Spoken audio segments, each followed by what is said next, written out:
হেই everyone, আসসালামু আলাইকুম। আজকের ব্লগটা একটু স্পেশাল, কারণ আজকে আমার বড় আপুর বিদায় অনুষ্ঠান। আমরা সকাল সকাল সবকিছু গুছিয়ে রওনা দিলাম। আমার আপু আর ওর ফ্রেন্ড একসাথে বসছে, আর আমাকে তো পাত্তাই দিচ্ছে না। তো আমি এদিকে বোরিং হচ্ছিলাম, তাই হচ্ছে একটু ভিডিও করছি। অ্যান্ড আমাদের সাথে সবসময় যা হয়,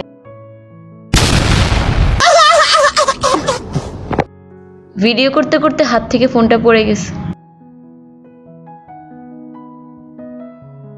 আমাদের বাসা থেকে শহীদ আনোয়ারে যেতে হলে গুলশান চাকা দিয়ে যেতে হয়। অন্য রাস্তা দিয়ে যাওয়া যায়, কিন্তু অন্য রাস্তাগুলোতে জ্যাম থাকে, প্লাস অনেক ঝামেলা থাকে, বুঝতেই পারছেন, পাবলিক বাস যা হয় আর কি। কিন্তু গুলশান চাকা করে গেলে গরমে এসির ব্যবস্থা আছে, আবার তেমন যানজটও নেই, রিল্যাক্সে যাওয়া যায়, কোনো রকম প্রবলেম হয় না। তাই আমরা সবসময় চেষ্টা করি গুলশান চাকা দিয়েই যাওয়ার। আপুর বিদায় অনুষ্ঠানে আমাকে নেওয়ার প্রধান কারণ হলো ভিডিও করা আর ওর সুন্দর সুন্দর ছবি তুলে দেওয়া, না হলে তো নিতই না।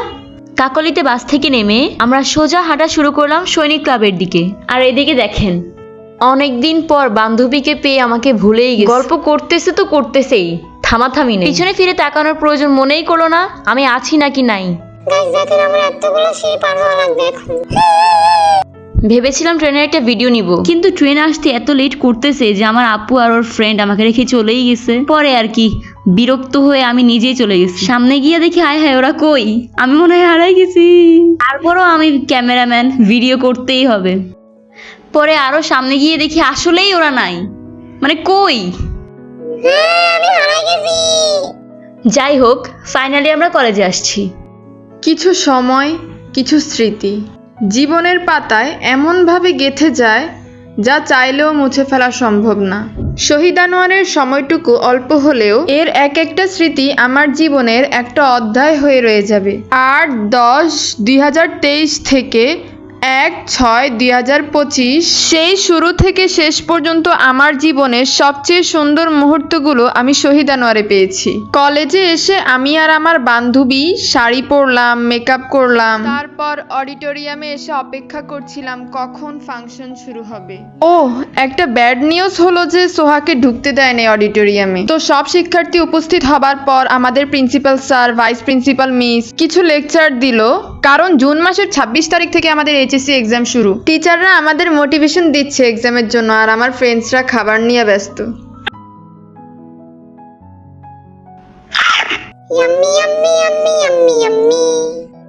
আমাদের অনুষ্ঠান এখন শুরু। কিছু কিছু ভিডিও করে নিলাম আপনাদের সাথে শেয়ার করার জন্য।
তো অনুষ্ঠান হচ্ছে শেষ, এখন আমরা সকালে নাস্তা খেয়ে নিব। সরি, আমরা না, শুধু আমি আর আমার আপু হচ্ছে ওর ফ্রেন্ডদের সাথে অডিটোরিয়ামে সকালে নাস্তাটা করে ফেলছে।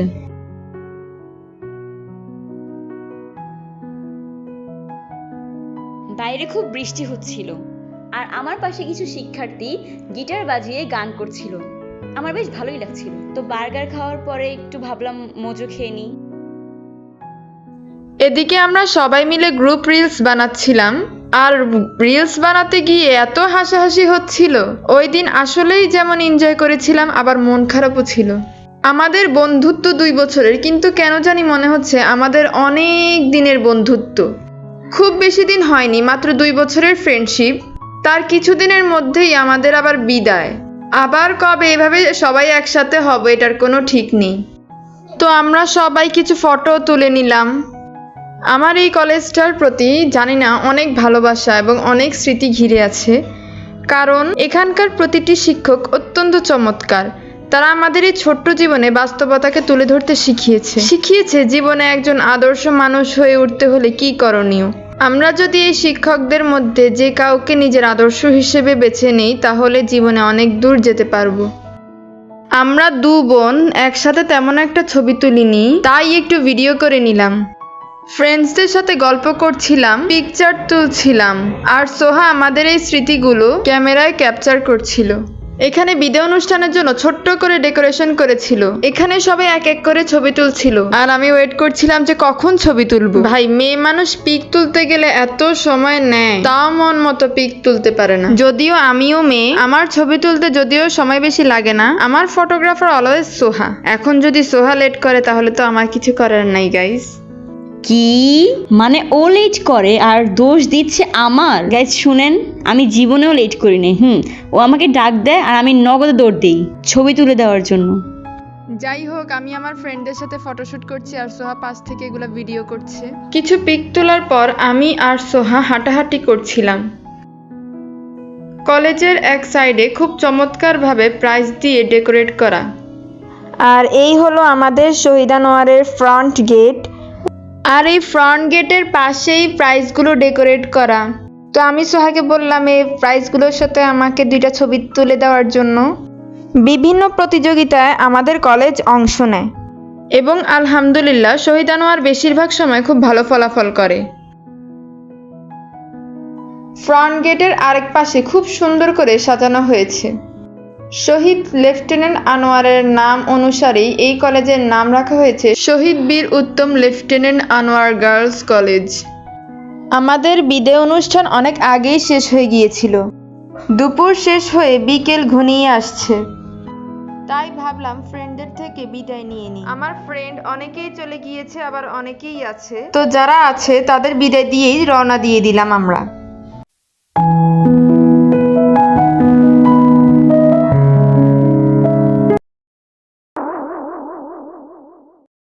আমার যে ফ্রেন্ড আমার সাথে আসছিল, তো ওকে আমি নিতে আসছি। ও রেডি হইতে গেছে, সাথে আমিও গেলাম। আর সোহাকে বললাম আমাদের জন্য ওয়েট করতে। আপুরা রেডি হচ্ছিল আর আমি বাইরে একটু ঢং করছি। আমাদের সবকিছু গোছানো শেষ। সামনের গেট দিয়ে আমাদের বেশি দূর হয়ে যায়, তো আমরা সবসময় পিছনের গেট দিয়ে আসা যাওয়া করি। পিছনের গেট দিয়ে গেলে আমাদের যাওয়া আসায় বেশি সুবিধা হয়। আমাদের কলেজে পাঞ্চ মেশিন আছে, তো কলেজে প্রবেশের সময় আর বের হওয়ার সময় আইডি কার্ড পাঞ্চ করতে হয়। ভেবেছিলাম আইডি কার্ড পাঞ্চ করার সময় একটু ভিডিও করব, কিন্তু আর ওইটা করা হয়নি। এখন আমাদের মিশন হচ্ছে আমরা কলেজ থেকে সৈনিক ক্লাব যাব, সৈনিক ক্লাব থেকে কাকলি যাব, কাকলি থেকে বাস থেকে নতুন বাজার। এই যে আমরা ফাইনালি কাকলি চলে আসছি। বাসে উঠতে হলে আমাদের টিকিট কাটতে হয়, আর এখানে অনেক লম্বা লাইন ছিল, তাই আর ভিডিও করিনি, অনেক ঝামেলা ছিল। তো তবে আজ শেষ দিনে এসে খুব খারাপ লাগছে। আরো কিছুদিন পর আমরা সবাই ব্যস্ত হয়ে যাব, কলেজে আর আসা হবে কিনা জানি না। খুব করে চাইলেও আমরা ফ্রেন্ডসরা সবাই একসাথে হব কিনা তাও জানি না। আজকের জন্য এই পর্যন্তই, দেখা হবে নেক্সট ভিডিওতে। আল্লাহ হাফিজ।